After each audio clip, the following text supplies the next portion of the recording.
Welcome, everyone. Today we're exploring a topic at the intersection of healthcare, technology, and social justice. Does telemedicine truly make healthcare accessible for everyone? Some of the topics that we'll cover today will be the benefits of telemedicine, disparities in access, drawbacks, and policy and innovation. So, what is telemedicine and who does it benefit? When the pandemic hit, telemedicine emerged as a game changer. It allowed people to consult doctors, get prescriptions, and manage health concerns without leaving their homes. For many, it seemed like a breakthrough, especially for those in rural areas, individuals with mobility challenges, and people juggling busy schedules. But as telemedicine has grown, so have questions about its reach. Who benefits the most, and who might be left behind? Let's dive into this question by exploring telemedicine's benefits, its drawbacks, and the disparities in access. Let's start with what makes telemedicine so promising. At its core, telemedicine breaks down physical barriers to healthcare. For someone living hours away from the nearest clinic or hospital, connecting with a doctor online is life-changing. Patients who face mobility issues or chronic illnesses find it far easier to manage their health from the comfort of their own home. One example of telemedicine's success is India's national platform, eSanjeevani. Since its launch during the pandemic, it has provided millions with outpatient care, significantly reducing travel times and hospital overcrowding. This system highlights telemedicine's potential to improve healthcare access, especially for underserved populations. Telemedicine has also shown tremendous promise in mental health care. Many patients report feeling more comfortable opening up to therapists from home.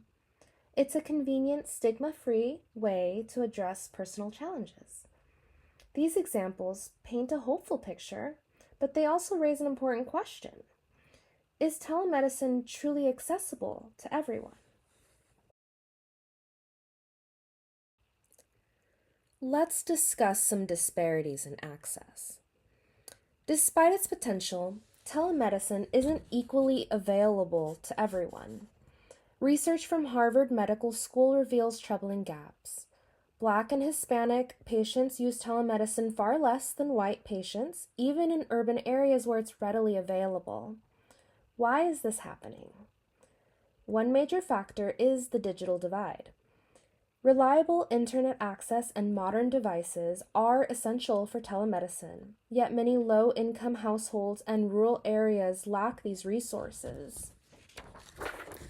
For instance, 20% of US households still don't have high-speed internet, creating a significant barrier.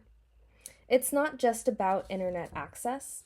For older adults or those with limited tech literacy, navigating telemedicine platforms can feel overwhelming. Imagine trying to log into a virtual appointment only to get stuck on technical issues without anyone to help you. It happens to the best of us. Organizations like the American Telemedicine Association, the ATA, are working to address these barriers. They've created tools like the Disparity Score, which identifies underserved areas and directs investments toward broadband and digital literacy programs. These efforts are essential, but there's still a lot of work to be done. There are some drawbacks to telemedicine.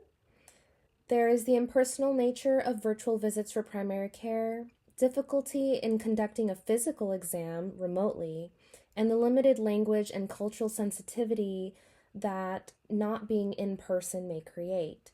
This chart here does represent some of the pros and cons of telemedicine, but the largest one I'd like to address is the human element. Even when access isn't an issue, telemedicine has limitations. Healthcare is deeply personal, and for many patients, nothing can replace the connection of an in-person visit. This is particularly true for primary care visits, where trust and physical exams are integral. A virtual appointment can feel impersonal, lacking the warmth and reassurance of face-to-face interactions. On the other hand, specialties like mental health have adapted well to telemedicine, as many find it easier to share personal details from home. These nuances remind us that telemedicine isn't a one-size-fits-all solution. Its success depends on thoughtful implementation that considers the human element. So, who really benefits the most from telemedicine and who doesn't? Who are the winners and losers in telemedicine? The winners include patients with mobility challenges, those in rural areas with access to reliable technology, and individuals seeking mental health care. For these groups, telemedicine is a lifeline. But the losers are equally important to consider. Low-income households without internet, older adults with limited tech skills, and non-English speakers often struggle to access telemedicine. For these groups, what should be a convenience becomes a challenge. How can we address these gaps? The answer lies in a combination of policy and innovation aimed at strengthening both infrastructure and access. Expanded insurance coverage is a good start, but policies must be consistent across state lines. For example, Medicaid's telehealth reimbursement policies vary widely, restricting access in certain regions. A national standard for telehealth coverage could eliminate these inconsistencies and ensure equal opportunities for all patients regardless of location. Addressing the digital divide is equally critical.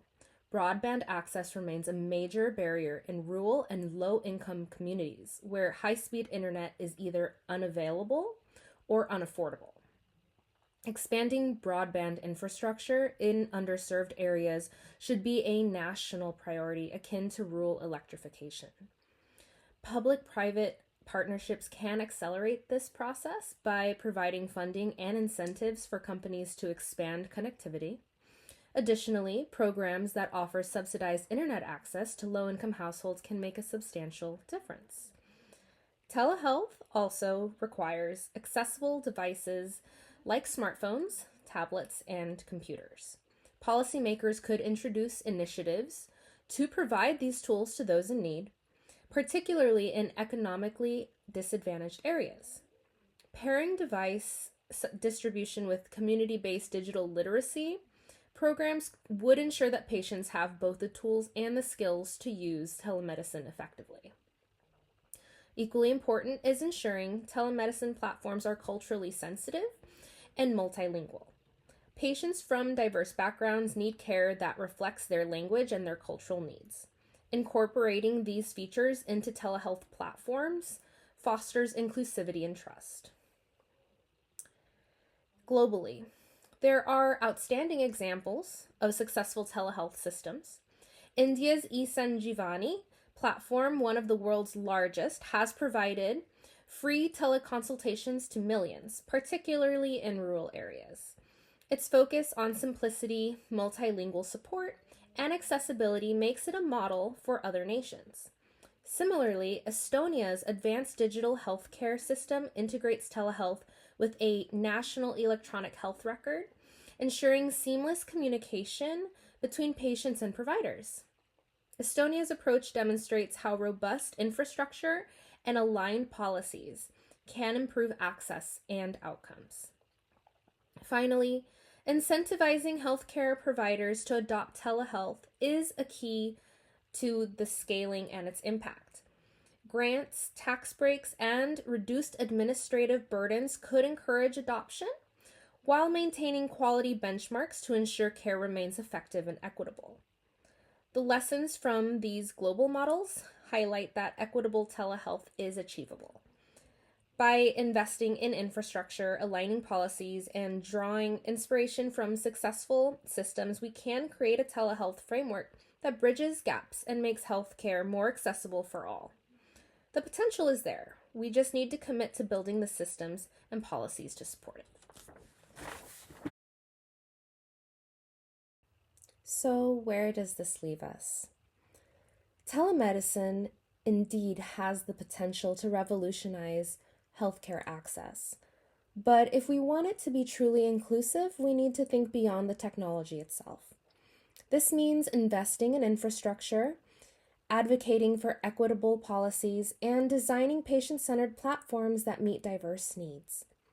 Telemedicine could be the bridge to a more equitable healthcare system, but only if we build it with everyone in mind. Let's continue to push for solutions that ensure no one is left behind.